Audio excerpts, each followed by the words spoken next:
Hey there, welcome to Tucson's Future, brought to you by The Nova Home Loans. My name is Edmund Marquez. I'm happy to be your host here today. Each episode, we sit down with leaders and innovators shaping what's next for Southern Arizona. So glad you're here. From big economic projects to the people driving our region forward, like Heath here. Thanks for joining us as we explore the ideas and opportunities building Tucson's future. Today, I'm excited to welcome Pima County Economic Development Director Heath Vescovi Chiordi. And then they clap. It's a mouthful. Exactly. It's a mouthful. Exactly. That's a big deal. I'm just glad I got through your name. It's I'm super excellent, excited honestly. about this. I've known you for years. Yes, sir. You are super impactful. I will tell you, as a Tucson boy through and through, I'm so thankful you're in your position. Thank you. If you can just tell people from a mile-high view what you do. First of all, tell us about you. What high school did you go to? So I went to high school in Scottsdale, so don't you're judge very me snooty. too hard. Good for you. Yeah, it was a college prep school, Oh actually, my so God, we're you're a adding nerd. to All the right. snootiness. It was a small college prep school called Foothills Academy, actually. Oh, this is why you're 25 and you're running the county. Exactly, yes. I got you. I will maintain I am 25 years old. But it was a really small school, actually, so 300 kids in the whole thing, right? So Wow. my senior class was like 12 to 13 people. Were you top of your class? I was top third of my class, we'll good for you. say. You were Yeah. 8th out of 12. Good Exactly, for you. yeah, super high echelon, you know. But it was excellent because you had Running our county now. Yeah. All right. You had 300 people though that you knew every single day. It was great compared to the other high schools in the region. There were 2,000, 2,500 kids. You know, this was a little bit different, so it was a lot of fun. Where'd you go to college? I went to college at the University of Arizona. Okay, thank the Lord. Okay, Went there twice, thank you, undergrad thank you. and graduate school. Oh, good for you. Yes. Okay, and so pathway to where you are today, how do you run economic development for the county? Yeah, pretty quick on that one. So I did an internship for the town of Marana, actually right after I graduated from my MPA program at the University of Arizona. And then effectively from that internship, got hired in Marana. I worked there for about 9 years, I think it was. And I remember you coming from Marana. Yeah, I did a little bit of everything there. It was an excellent proving ground, right? Because it was smaller. It is smaller from a government perspective, 300-ish, 400 employees now probably. Did economic development, community development, workforce development stuff. I was the designated public lobbyist for a minute.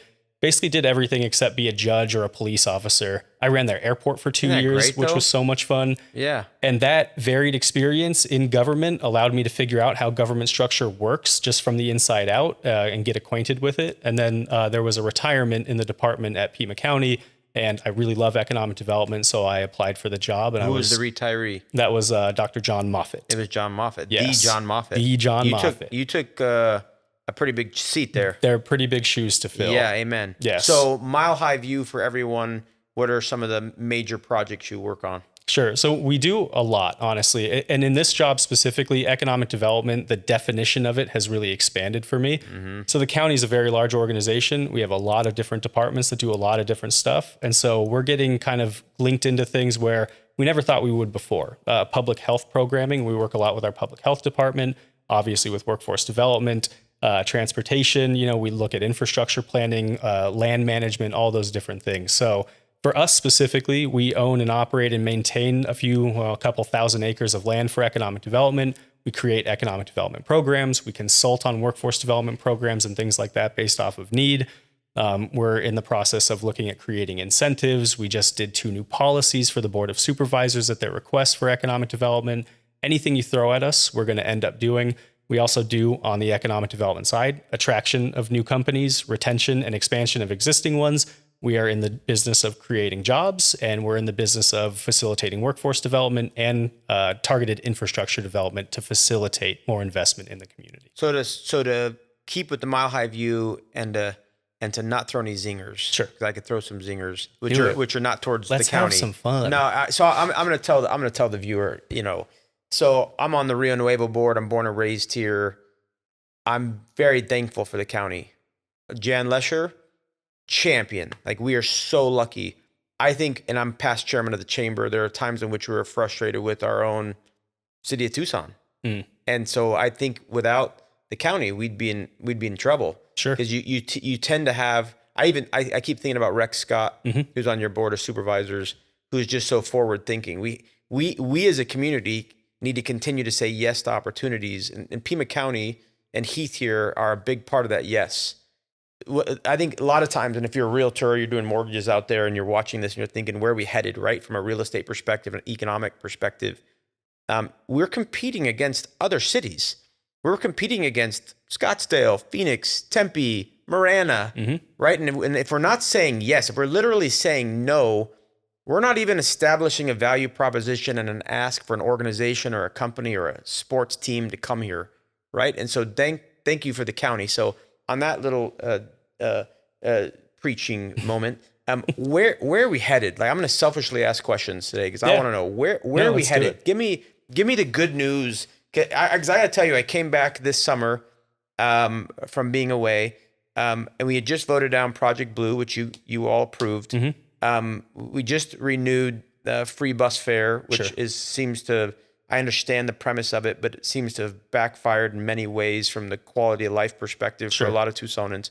And so I felt an exasperated feeling when I came back to Tucson. People were exasperated, like, what the hell? We love this place so much. Can we please move forward, right? Can we please do what's best for our quality of life and our families and our economy, right? Right. Please tell me, where's the county going? Give me some rosy sunshine. Yeah. So I think for what it's worth, right, everybody has their role, right, to play in all of this stuff, right? So the county has a role, the city has a role, the surrounding municipalities have a role, even unincorporated jurisdictions have a role, right? So it's interesting. The value proposition of our region is made up of all of those individual roles and the assets that they lean into, right? And there's a political element to it to a certain extent. We're all kind of guided by politics and stuff. The vast majority of the work that I do is guided by Board of Supervisors policy. Our economic development strategic plan is a policy approved by them. So we lean into that policy every single day. The positive thing that we're looking at, and this is just across the board from a county-wide perspective, all the incorporated and unincorporated jurisdictions, is that we all have the same end goal in mind. We do want to be economically prosperous. We want to have good roads. We want to have all the things that we think about every single day, the baseline services, right, that we offer. And I can tell you on the county side, with leadership of Jan Lesher and Carmine DeBonis and Steve Holmes. They're great. And the Board of Supervisors and the policies that we're seeing come out of them balanced in their priorities, we're investing in everything, right? So we're investing in housing, we're investing in economic development, we're investing in workforce development, we're investing in sports and tourism. And all of these things really coalesce to create that vision and that kind of identity that we have in the region. And I can say this specifically, the county as an organization is excellent. We have very good feedback in the community, and we're getting to be much better known in the economic development spheres with those people that are making decisions like site selectors. I just went to Taiwan for 8 days to talk with semiconductor companies and all the adjacent companies that come with them, the site selectors that are there. And they had heard of us, and that's awesome. In a good way? In a good way. Okay. And that's the thing. We always lean into the positive, and if there are negative connotations or concepts or anything, we address them in a way that is appropriate, right? And it's through facts, it's through process, it's through them understanding a little bit more about what we deal with and how we deal with those things. So absolutely selfish question, not meaning it to be a zinger. Is that typical of a county? Because I think about like Maricopa County or some of the Yavapai County, Santa Cruz. You hear about the counties, and the counties are kind of in the background. Yeah. It seems in this area, maybe because I'm really involved in our community, it seems so through some of the dysfunction of some of the politics here from an economic perspective, that the county, especially when it started with Chuck Huckleberry and has gone to Jan Lesher, has become more and more influential, and I will say powerful, because it's needed to offset some of the decision making we've done. Sure. Right? Do you see that? Is this atypical of a county? No, I don't think so. I think in many instances, as I mentioned before, everybody has a role, right? I think we're really leaning into our role a little bit more and kind of flexing a little bit more, right? And it's not necessarily to be antithetical to what any other municipality is doing. But it's needed. Right. It's needed, but it's also, I will say this, the underlying component for the county and the leadership there is to be complementary or to assist or to supplement, right? That's always been the thing. In instances where we take a leadership role, we assume that role very well, but we also know when not to do that because we understand that there are support roles and there are lead roles, right? So I think in that instance, what we're talking about is the identity of the county I think becoming a little bit better known in many instances because we are, again, leaning into those things and taking much more initiative, which is very, very cool.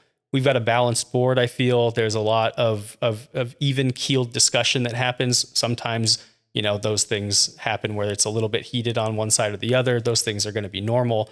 But really, I think we've leaned into it very well, and we're not necessarily playing like identity politics or anything like that. The undercurrent is what is best for the region, what is best for our constituents. So from the business world, we say the greater good perspective. Yes. And you're playing in the greater good. So interesting little story, and you can give me your opinion. So when I chaired the chamber, we were in the midst of a rebuild, and when I became chairman, at the same time we hired our CEO, Michael Guyman. Mm-hmm. And as Michael Guyman came in, we got to redesign. We got to basically tear apart the chamber, put it back together, make it more efficient. Right. And we used to call it the tip of the spear. Mm-hmm. Because I think, my opinion in this community, I believe we are really good at having conversations. Yeah. Conversations. We're great at getting in a room. We brainstorm. We think we bring our brightest together. Mm-hmm. And then we all break huddle. We all leave. And then nothing happens. Right. We all go back to our jobs. And then we're just not as impactful. So with Michael Guyman and I, we had a saying. And I believe the county's doing it. So I would see the business organizations sometimes sit in a room, discuss it, mm-hmm. not sure if they wanted to upset anybody politically. Sure. That's not greater good, right? So Michael and I used to say, we lead. Mm-hmm. We step forward. Everybody else can stand back and have a conversation. We take the step forward and we lead. Right. I see the county doing that. Mm-hmm. What's your perspective on that? I think that's an accurate assessment, to be perfectly honest. And again, we're going to take the lead in areas where we know we can and we should, right? We do have a certain amount of, you used the term power before, but like talk about influence, right? Or the ability to kind of move and shift things in a way. And that's for various reasons, right? I mean, we have budget capacity. We have the intelligent kind of administration of that budget. We also have the policy prioritization of how that budget is implemented, right? We're also not shying away from the idea of like economic development as a revenue generator for the county.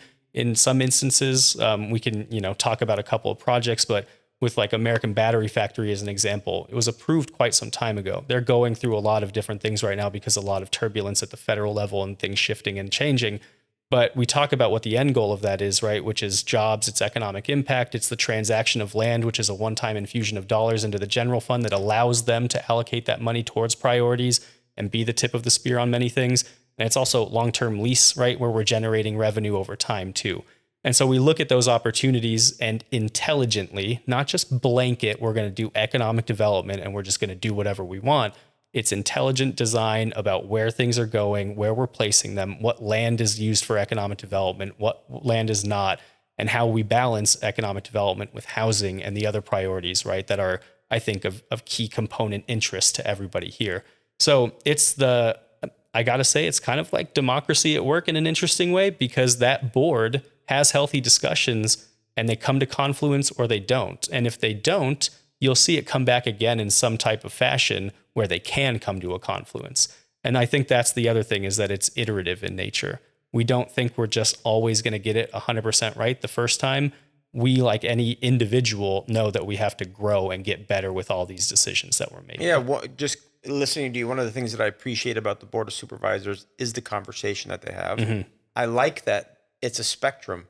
Yes. I like that you have liberal individuals, mm-hmm. you have moderate individuals that keep hitting the microphone, and I like that you have one conservative, right? But it's a blend of a conversation. If I look at our city council, which is just Democrat, I don't want all Democrats. I don't want all Republicans. Sure. I want people to have a good, healthy conversation so we can have the greater good perspective and we can move forward with this community. Yeah. So different than Maricopa County. I don't know if I'm going down a rabbit hole too much here, but let's do it. Maricopa County, I believe, has sales tax. I believe so. They collect the sales tax. And we do not collect the sales tax at the county. You are just driven by property tax and property tax valuations. Primarily, yeah. Handicap, any thoughts of the sales tax? No, well, not from my perspective, honestly. I've never seen it as a handicap. I think that we're doing really well with what revenue sources we have, to be perfectly honest. I know those things shift, right? There are new valuations and there can be increases, decreases, all that kind of stuff. But again, I don't necessarily think we have to have more forms of revenue that are, I don't know, kind of maybe putting the burden on a taxpayer as an example. It's actually just intelligent stewardship of the resources that we have. And I think this is what I've seen in my 3.5 years at the county, is that there's judicious management of money. Our finance department is to a T, just absolutely, they execute everything very, very technically and accurately, right? There's very, very good management there. And I think that if we continue to do that, the way that things are shifting from an economic standpoint, from any standpoint, what revenue we make, we'll make the best of that revenue. I don't think we need to seek out new specific pieces of revenue at this moment in time. But also, that's a larger discussion for the likes of Carmine and Steve and Jan to have with the board to see if that really is the case, because some of these things might be so intense or so difficult to bear the brunt of all at once because of shifting things at the federal level with dollars that we receive and might not receive in the future. So sometimes we might take a hit and we have to kind of take a step back, figure out how to fill that gap, and then identify what the path is moving forward, right? Just like anybody, right? If something happens to you financially as an individual, you cut back, you change things, you shift, you reallocate, and then you figure out, oh, okay, I do need a new source of revenue. I'm getting an Uber job and I'm driving on the weekends kind of thing. Yeah. So for you viewers, I'll take it mile high for you. So Jan Lesher runs the county. She's our county administrator. Correct. And then you used to have 3 underneath her. Now you have 2. You have Carmine, you have Steve. Yes. I will tell you from a business perspective, whether I sit down with them on behalf of the chamber or Southern Arizona Leadership Council, they're very level-headed to work with. Mm-hmm. They're very intelligent. They do have that greater good perspective. They have a can-do attitude, which has been fantastic. So part of the reason why we're doing this podcast is we want you, the viewer, to have reasons to brag about your community, about us, about what's happening here, right? I will tell you, even if you're listening to Heath, or from my perspective, working with Heath, we're healthy. The county's healthy. The county is in great shape financially. They're fiscally responsible. They have dollars to invest. They're not, like when you hang out with your broke friend, it's not a broke friend. Like there's our buddy that has money. He's from Scottsdale. I mean, there's lots of money happening here, right? So, I used to be the broke friend. I just want to throw that out Well, now there. you got a big county job, so you're doing good. You're good government. So for as we semi wrap up here, give us, for the viewer, tell us what we can brag about from what's happening right now and what's coming. Like, what can we be excited about that as they have somebody looking at a house, et cetera, they can say, man, I heard Heath, and you got to hear what's coming. Well, I think a couple things. So in general, big things are coming. We see a lot of movement in a lot of different ways. So we were talking about sports earlier. So much is happening in the sports industry here. It is phenomenal. So there are awesome things to do. And when people are moving here, they want things to do. And that is something that we're really on the come up of. And from my understanding, that's been years in the making, right? Before I was even a thought in anybody's, And so it's so cool to see that come to fruition so recently in my tenure at the county, but also to hear about how long it's taken, right? And so can we drill on that for a second? Yeah. I'll give the political version. Sure. One of the biggest mistakes we've made in my lifetime since I've been a Tucsonan is we should have built Keno Stadium downtown. If you look at like the baseball team that was there, which was legendary, the Tucson Toros with the Sidewinders, left us, became the Chihuahuas in El Paso. El Paso built their stadium downtown, brought our baseball team there, and has organically boosted their economy to the point where their downtown's hopping now. We built ours on Keno, and we've been reacting to that ever since. But finally, to Heath's point, we're finally getting traction. Let me go. I got to take care of downtown for a second. You have the Tucson Roadrunners here, which is our hockey team that used to feed into the NHL. Yeah, NHL, which does not anymore. And then I will say, even more importantly, you have the Tucson Sugar Skulls, which is the indoor football league, the IFL.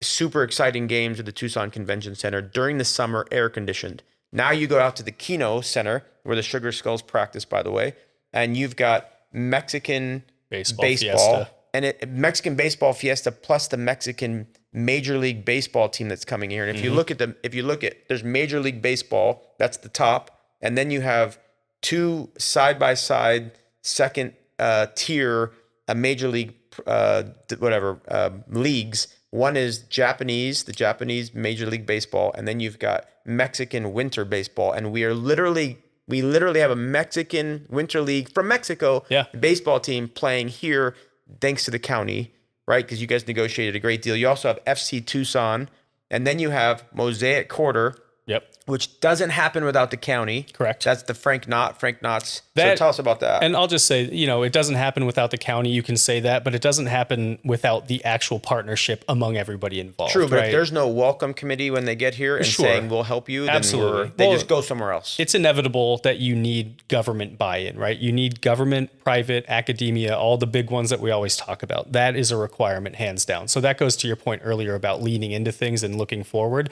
I think the other thing is kind of a comment is that we're consistent and we're dedicated. I mean, these things have been in the works for decades in some instances.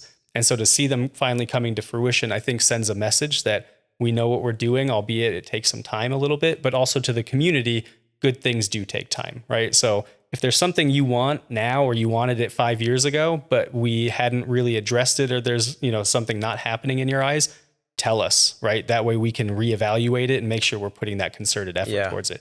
I will say this, what's happening at Keno is spectacular.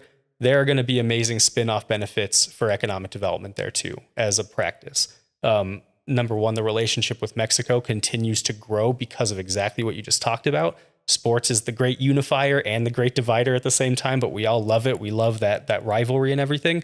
But the idea that that's happening here allows us an additional entry point into Mexico, which will allow us an ideal opportunity to talk with business owners there, talk with additional investments, and see if there's a way that we can connect now the business industry specifically as a result of the tourism industry really taking a lead and hitting a home run and getting them to come here.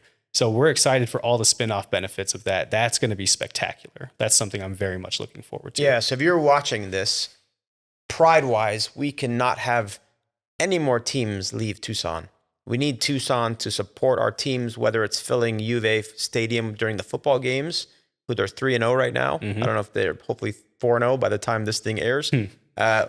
Tucson Sugar Skulls, Arizona basketball, Mexican baseball, FC Tucson, all the different leagues that are coming here. From Rio Nuevo, we're getting, you've probably seen it too, I'll just say it on this, we're getting approached for a rugby national championship coming here. Interesting. The 5-on-5 flag football related to the NFL having a championship here. Cool. We as Rio Nuevo, even though it's Keno and not downtown, we're investing in the marketing there so we can simply drive people. I mean, Keno doesn't have the hotels yet and the restaurants yet. So we are advertising with these teams to support them, make sure they survive, and to bring that traffic downtown, which has been fantastic. I think the way to keep any baseball team here is to have Michael Guyman as the announcer at any of those that'd games. be great. I think that would be an excellent move. So Sarah, it's in your office now to make that a reality for Mr. Guyman. Amen. Well, thank you very much for being here. I know that you're a busy guy. That's it for our episode of Tucson's Future, presented by the Nova Home Loans. I am Edmund Marquez. This is Heath Vescovi. I screwed it up. Good enough. Heath. Damn it, Heath from the county. If the teleprompter will move, I'll have his name towards the bottom. But thank you very much for watching. It's been fantastic. Thank you for everything you guys are doing at the county. It's our pleasure, man. Yeah, we need you. We literally need you. So. We say one Pima County, man. It's true. Amen. Thank you for watching.